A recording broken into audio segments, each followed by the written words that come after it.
nesse jogo do Monumental em que a Argentina fez 4 gols na seleção brasileira. E começa o programa com um dado alarmante, né? O Brasil tomou já, pós-Copa do Mundo de 2022, 31 gols em 25 jogos. Só para vocês terem uma base de comparação, a seleção do Tite, por exemplo, demorou 81 jogos para sofrer 31 gols. É isso. Acho que diz muito sobre o que é a seleção brasileira atual. Muito boa noite, meu amigo Denilson. Estou aqui também com Carlos Eduardo Mansur. Vamos começar a conversar a partir de agora desse desastre que foi a noite do futebol brasileiro por aqui. O Brasil foi goleado, o Brasil tomou olé. A torcida argentina gritou olé desde 3 minutos de jogo e foi massacrado aqui em Buenos Aires. Boa noite, Denilson. Que noite terrível para o futebol brasileiro. Boa noite terrível, perdão, Diniz. Boa noite, Mansur, mais uma vez, a todos que estão aí nos acompanhando. Me sinto envergonhado porque acho que é a primeira vez que eu vejo um jogo da seleção brasileira do estádio, né? Depois que eu parei de jogar futebol, trabalhando, enfim, conectado ao jogo, mas assim, olhando de longe, sentindo o calor da torcida adversária, que, enfim, parabenizar também ao torcedor argentino pela festa que fez aqui no Monumental. Agora, um jogo assim é vergonhoso para o torcedor, vergonhoso para a comissão, vergonhoso para a CBF, vergonhoso para os protagonistas que são jogadores, porque desde o minuto 3 que você citou aí, Diniz, o torcedor já estava gritando olé. O Brasil ficou sem tocar na bola muito tempo. Aí você fala 4-1 para a Argentina, um 4-1 assim com peso, merecido, 4-1. E o gol do Brasil foi um gol achado, porque o Romero ele erra na saída de bola, ele tenta sair jogando, o Matheus Cunha pressiona, rouba a bola e faz o gol. E só, o Brasil não fez mais nada assim. Da lembrança que eu tenho nesse momento, a gente está aqui ao vivo, eu não lembro de ter assistido um jogo da seleção brasileira tão ruim, tecnicamente, taticamente, um jogo tão distante de uma seleção adversária. Eu joguei alguns jogos com a seleção brasileira, competi várias vezes em jogos desse tamanho, e a gente normalmente, enfim, não falar de resultado aqui, às vezes perdia os jogos, mas tinha ali uma competição, sabe? Uma situação de falar, poxa, aquela bola, né, não entrou, pô, aquela bola que o goleiro defendeu.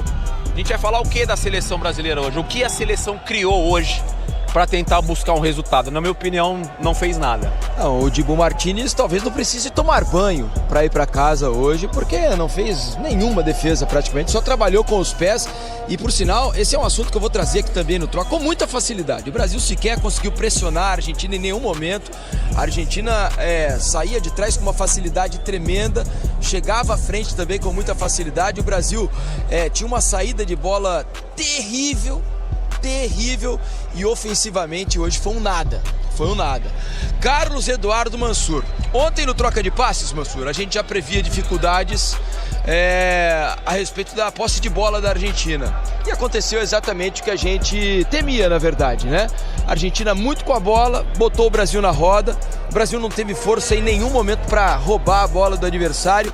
E a Argentina fez um jogo, para quem tá assim, hoje é um jogo espetacular da Argentina, né? E tá parecendo que a Argentina é um time fora de série, absolutamente imbatível e nada disso. O Brasil foi um adversário mais fraco do que todos os outros concorrentes contra a própria Argentina nessa eliminatória.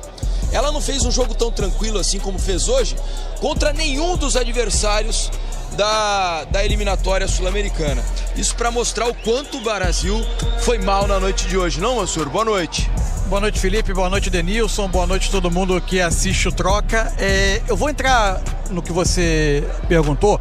Embora eu ache assim, acho que com todas as fragilidades da seleção brasileira, eu acho que elas se juntaram do outro lado a um time que tem uma coisa que a seleção está muito longe de ter, que é a identidade, né?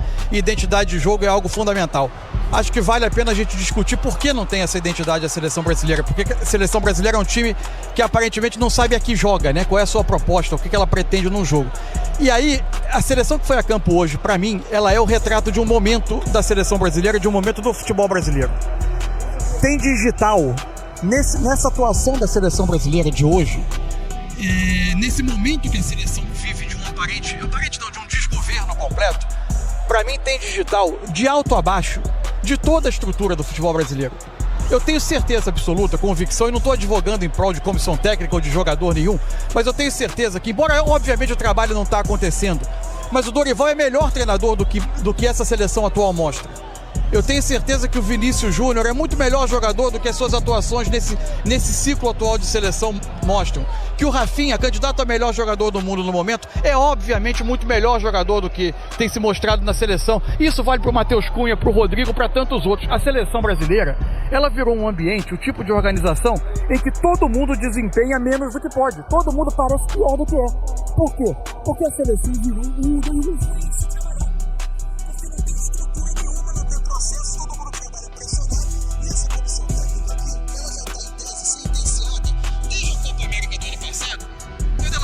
enfraquecida, tendo conduzido uma Copa América da sua segunda convocação. Foi isso que a gestão atual da CBF fez com a seleção brasileira. Acontece que no comando de toda essa falta de processo, de todo esse ciclo conturbado, atabalhoado da seleção, está um dirigente que conseguiu algo inédito na história recente do Brasil, que é a união total. Você já tinha ouvido falar em união total de clubes e federações? Faz poucos dias que esse dirigente foi aclamado por 100% das federações, que são a base da estrutura política do futebol brasileiro. Isso, foi ontem.